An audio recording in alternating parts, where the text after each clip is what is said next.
Hey, what's up, Hoya fans? Thank you guys for joining us on our inaugural episode of Bleeding Blue and Gray.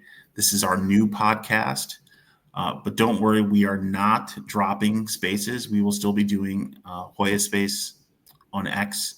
We will just relegate that to breaking news, for instance, new recruits, injuries, other major announcements. It's just a better forum for us to respond quickly. But from now on, we will be here at Bleeding Blue and Gray on YouTube and on Spotify. During the off season, we'll be recording once a week. And then during the regular season, we'll be recording 2 to 3 times a week. So this will be where you can get the latest information about your Georgetown Hoyas. Talking about new recruits, the big news out of DC yesterday, Georgetown just landed its first commit in the 2026 class, which is four-star Justin Caldwell. So let's talk about what makes him special and why this is a huge win for the Hoyas.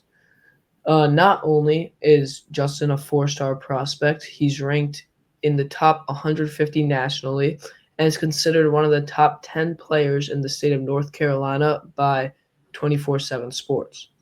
His recruitment attracted major programs like NC State, Maryland, Villanova, Mississippi State, and Ohio State, but in the end, it was the Hoyas who came out and landed him. Trust me, Justin Caldwell brings serious size and skill to the hilltop. He's a guy who consistently produces around the rim. He's physical, he's tough, but he can also step out and knock down shots. His blend of power and finesse is rare for a player his age, and he plays with an edge that makes him hard to stop. I'm personally thrilled that Justin will be wearing a Hoya jersey next season rather than suiting up for one of our Big East rivals. And I've talked to him several times, and he's not just a great player, but he's a great man as well. The Hoyas are extremely lucky to have him. Also, I just want to put this into perspective that back in May, Georgetown wasn't on his radar, and in many Twitter posts, we weren't named. And fast forward just 3 months, we swooped in and landed my favorite player in the 2026 class. This is what Ed Cooley is building: momentum, presence, and belief. Georgetown is becoming a powerhouse again, and with Justin Caldwell on board, the future just got a whole lot brighter and is just getting started.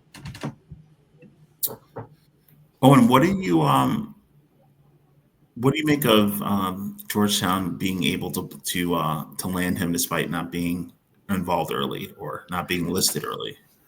Yeah, I mean, I feel like it's just it's amazing for the team and the organization, but it's also crazy to see that Ed Cooley could swoop in on a prospect that has all these high major teams and be able to get the first official visit from him. He's already been visited Georgetown twice, one unofficial, one official, and I feel like it shows that we're back for recruiting and we're back for transfer portal, that these big names are looking at us again as a national team, coming back to this like prominence that we were at previously. Well, I love his game. I've been devouring his highlights from high school, and then just reading everything I can about him on Twitter and other places. And everyone says he's every inch 6'9". He makes his living in the paint, though he's pretty versatile offensively. He can hit a mid-range jumper. He's very explosive for a guy his size. So to me, he's your prototypical Ed Cooley power forward. Big, strong. Yeah. And also, I've talked to Justin many times. As I said, if you want, you could go to my Twitter where we have many interviews together. He said lots of great things about Georgetown. An article was just published about why he committed to Georgetown, so I recommend everyone go reads that because he says a lot of nice things about Coach Cooley, Coach Henton, and just the entire team and squad. Justin, welcome to the Hoya family. We're so glad you're on board. What do you think this means for 2026, this big first piece? I mean, I think it's just the start. I think 2026 class, I think it's going to be amazing. I mean, there's a lot of names that people have been talking about. Jordan Smith Jr., the top 2 ranked player in the nation, has been looking at Georgetown. Caden Samuels, Alex Constanza took an official visit, I think, a month ago or so. So I feel like these players even considering Georgetown is just wonderful for the team, and I feel like we're going to be able to land 3 of them. That's my bet. Good about this. I think this is the start of a big 2026 recruiting cycle. Yep. The other big news for our Hoyas is that we are going to be playing in the Global Jam in Toronto from August 13th to 17th. Now, if you're like me, you had no idea what the Global Jam is. I literally heard about it 2.5 weeks ago. So let me share with you what my internet research has unearthed. So it's an under 23 international tournament that was started by Basketball Canada in collaboration with Sportsnet, which is sort of the ESPN of Canada. And the purpose of this tournament is to highlight elite Canadian basketball talent at the under 23 level, which is generally overlooked by most national programs. It's a round robin tournament, so every team plays every other team once, and then there's a medal game, silver medal game, so there's a bronze medal game, and then there's the gold medal game. The teams playing this year are Canada, of course, the USA, Brazil, and Japan. Now the other countries are represented by national teams. So these are teams that have played together for a while and for years in some cases. And the USA is always represented by a college team. So the first year, 2022, it was represented by Baylor. The second year, it was represented by Kentucky. The tournament took a hiatus in 2024. And this year, our Georgetown Hoyas are traveling up to Toronto to represent the U.S. The competition is actually very good. As I was saying before, these are teams that have played together for a while. The last 20 to 30 years, basketball in Canada has gotten much, much better. There's a lot of Canadian players in college basketball and in professional basketball. The current MVP of NBA, Shai Gilgeous-Alexander, is Canadian. Brazil is another top-notch basketball country. They've been producing NBA players now for decades. Japan, surprisingly, is also a solid basketball nation. They're ranked, I think they were ranked 26 according to FIBA in the latest ranking. So it's going to be a good test for our Hoyas. Are you do you have any players in particular, Owen, that you think are going to excel or that you're really watching? Yeah, so let's get into our players to watch. My first player is transfer Langston Love. For those of you who don't know, Langston transferred from Baylor this offseason, and he was at Baylor for 3 years, and he even played in the Global Jam tournament his freshman year. That was the first year it happened, and Baylor was chosen. He is my favorite pickup this offseason, and I think the biggest pickup, and will have the best upside for Georgetown from this offseason. He comes in at 6'5", 210 pounds. He's strong, physical, and brings serious experience as well as needed size that we were missing last year with the point guard and shooting guard of Epps and Mack. Last season, he shot 89.2% from the free throw line despite having injuries, and 2 years ago shot 46.5% from the three-point line. What I love most about Langston is his versatility. He can shoot it, finish through contact, and guard multiple positions on the floor. I am incredibly excited to watch him at the Global Jam. I think he's going to shine, and I think he's going to be looking to set the tone early to show Hoya Nation that he's here and that he's going to get us a bunch of wins this season, but also to instill his place in the team and build up his confidence coming into a new place for the first time. I think everyone on Japan and Canada better be prepared for Langston, or they're going to be in huge trouble. I think this is a great pick because Langston Love has NBA potential. Scouts have been looking at him for a while, and if he can have a solid year at Georgetown, I think he sneaks into the first round, maybe as early second round, sort of like Micah did. Yeah, I think the only real issue with Langston, in my opinion, is injuries. He has a very big history of getting injuries. I think every year he's been injured, I'm pretty sure. Mm-hmm. I saw that. And if he can stay healthy and shoot the lights out, which he has been able to, he can shoot that ball in a way I've never seen someone do before, maybe other than Steph Curry. But I feel like if he can come into Georgetown, shoot that ball, and stay healthy, he's going to be a top player on our team and can even be in a draft situation and at the combine next season, which is something I predicted when we first got him. 100%. The player that I am most interested in watching for this tournament is Kayvon Mulready. So Kayvon didn't play a lot last year. He started to play once the injuries piled up, and then he's played quite a bit in the Crown. Kayvon was a 4-star coming out of high school. He was the best player in the state of Maryland. Really good point guard, great defender. Just heralded. He originally committed to Providence, but followed Cooley here to Georgetown. This year, I'm expecting a big step up from him. Not just a general step up from freshman to sophomore year, but for him to be more mature physically and mentally. There was flashes last year in the limited playing time he got that I think should give us some hope. One, he was a great on-the-ball defender. He was very good at staying in front of his man and being physical and using his size and strength to derail opposing ball handlers. And then two, he also showed some promise as a catch-and-shoot player who could fill it up if he just didn't think too much, just got it and let it fly. Now, his defense is light years ahead of his offense at this point, but I think it will come along to an acceptable level. What I want to see from him in this tournament is playing great defense, earning a good rotational role, playing some significant minutes, getting some buckets in transition, so turning his defense into offense. And I would love to see him guard,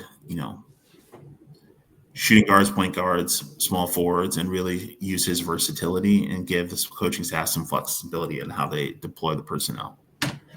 Yeah, I mean, Kayvon entered the transfer portal earlier this offseason and was convinced, I guess, to withdraw, which I think says a lot. I think he will get into that role of being a rotational player that does have minutes. Despite us getting many guards in the transfer portal, we got more guards than anything, and I feel like that's only going to drive him to be better and to play better. I think when we need a big stop on defense, he's someone that definitely gets thrown in the game right away, along with KJ Lewis, who probably KJ would also be on this list if we don't know if he's playing yet. So, but I think Kayvon is going to have a huge year this season, and he's going to have a big step up, just like you said.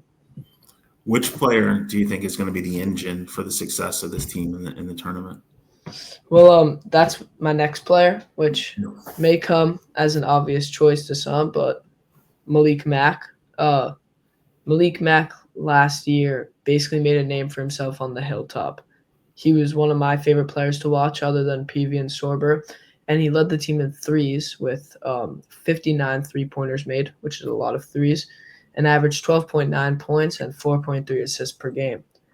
For those of you who didn't know, this last year was Malik's first year on the hilltop. He transferred from Harvard, where he was the Ivy League Rookie of the Year, and I feel like he didn't really understand how big the step up was going to be from the Ivy League to the Big East. He was a very big portal get. He was posted everywhere on being the Ivy League Rookie of the Year coming to Georgetown, and I think he handled it very well coming into the Big East. I think it's only up from here. And I think he also just showed that he can play, have amazing games. He had crazy moments. The 37-point game at Washington State in the college basketball crown was absolutely unreal. I was watching that game. I've never seen anything like it. He had 8 threes and just completely took over the game, getting Georgetown their first postseason win. And this is his second year with the program, so obviously people are expecting way more from him. He's a junior on a pretty young team, and you can tell he's going to be a leader and he's going to lead this team. He's going to play with that same confidence that he always plays with. He's not afraid to take the big shot if Ed Cooley needs him to. And at Global Jam, I'm watching to see how he controls the pace of this squad and leads this group as he continues to evolve this season as a player and a person for this squad. The Global Jam is a massive test for Malik, but I don't doubt at all that he'll be able to rise to the challenge.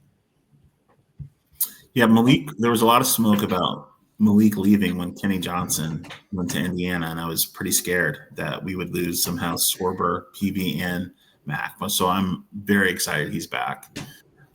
What I've always liked about him is that he's a very self-aware player. He knows strengths and weaknesses. He's very honest with himself and humble about what his game is. And he got progressively better last year. His shot selection got better. He figured out how to run the offense better, how to get people involved. From social media posts the teams put out, he looks like he's gotten bigger and stronger. So I think like you said last year, he'll never be worse than he was last year. The sky's the limit from here. And he was very good last year, in my opinion. I mean, obviously there were some places where he needs to improve. He did get bullied a lot by bigger point guards, which I think it's amazing that he's been able to put on that muscle. There's a photo on Georgetown's Instagram. He's flexing, and he looks just huge. I just can't believe it, but he looks huge, and I can't wait for him to step up for Georgetown this season. With the depth they have, I think the bullying will happen less, right? There'll be other ball handlers. There'll be just other bodies that can take over, that he doesn't have to play insane minutes. Yeah, last year was kind of all on him at that point guard position. There was like Kayvon backing him up, but Kayvon's not a ball handler. He wasn't last season, and he wasn't able to do the same as Malik. So he had a huge role that I don't think he was expecting coming into Georgetown. He obviously was looking for something bigger, but when you're all alone basically in a point guard group and playing for some of the best teams in the nation like UConn and St. John's, it's pretty hard. Our fourth player that we're looking at is Jeremiah Williams. And actually, he is, in some ways, my assessment of him is similar to what I said about Kayvon. Jeremiah is a 6'4", 210-pound combo guard, most recently from Rutgers, but he also played his first 2 years at Temple.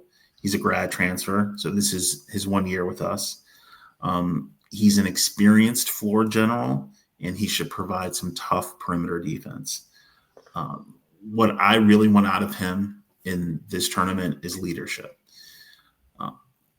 This is still a pretty young team, not as young as last year, and we've got a lot of new faces. So there's a lot of transfers to integrate. This tournament is very short, and preparation time for it is also short. So we need players that have been there before and have played in pressure situations and know what to do. A couple of things that make this tournament different than the typical game that Georgetown plays in. First of all, there's a 24-second shot clock, right, which is the FIBA standard, NBA standard, but in college they're used to 30 seconds. There's a wider lane and FIBA three-point line. And just in general, FIBA's in the international game is much more physical, and the refs call fewer ticky-tack fouls. So the type of player that's rewarded in this game is someone exactly like Jeremiah Williams, big guard who plays physically, who can switch 1 through 3 positions. But back to his leadership, he ran the offense at Temple and at Rutgers at times.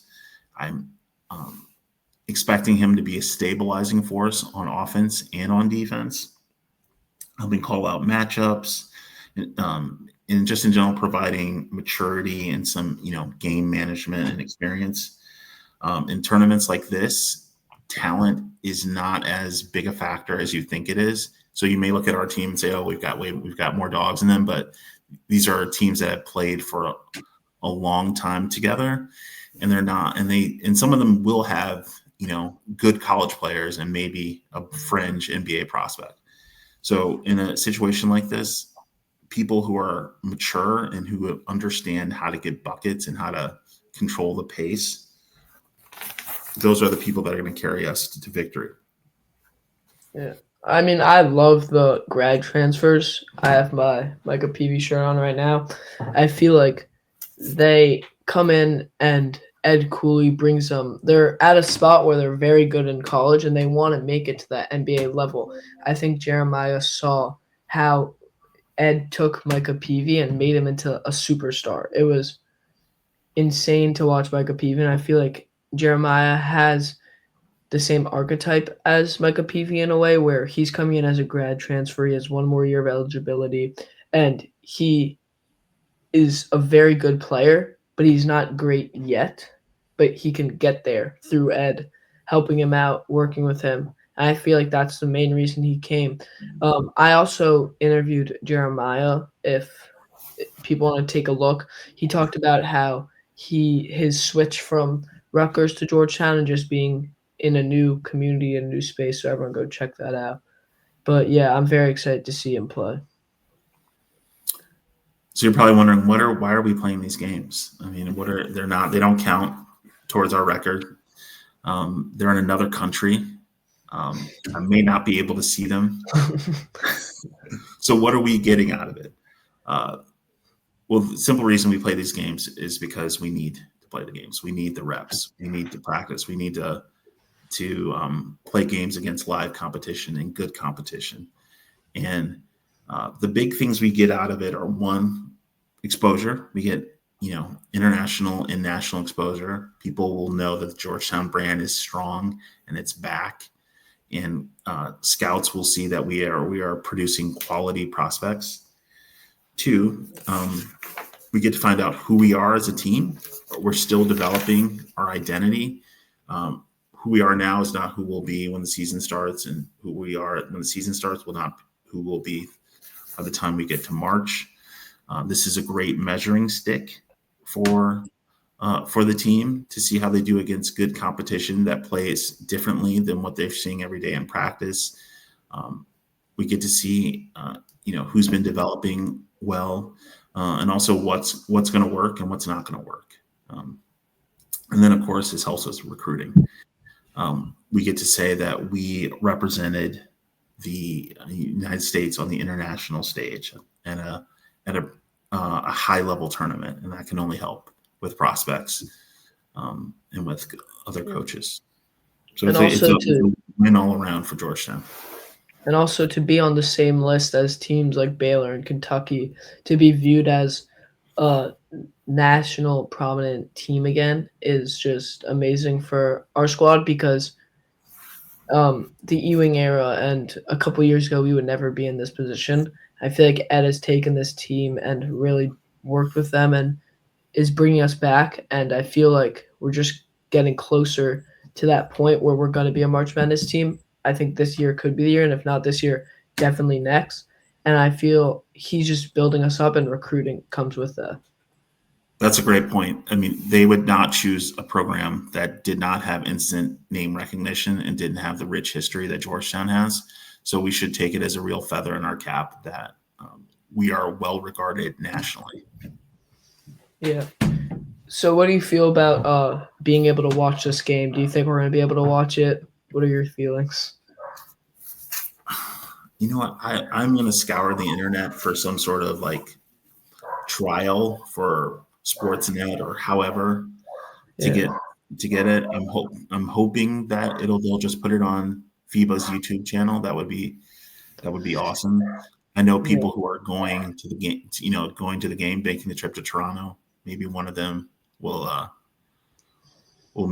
provide some video, but it would be really good. It would be really good. It would even be better if the school figured out how the fans could watch. Yeah, I mean, I saw CBS got it Kentucky's year. So I feel like, and it was like a week before the games actually happened. We're about 2 weeks away, 11 days, around 2 weeks. I feel like if it's going to be televised, we'll know soon.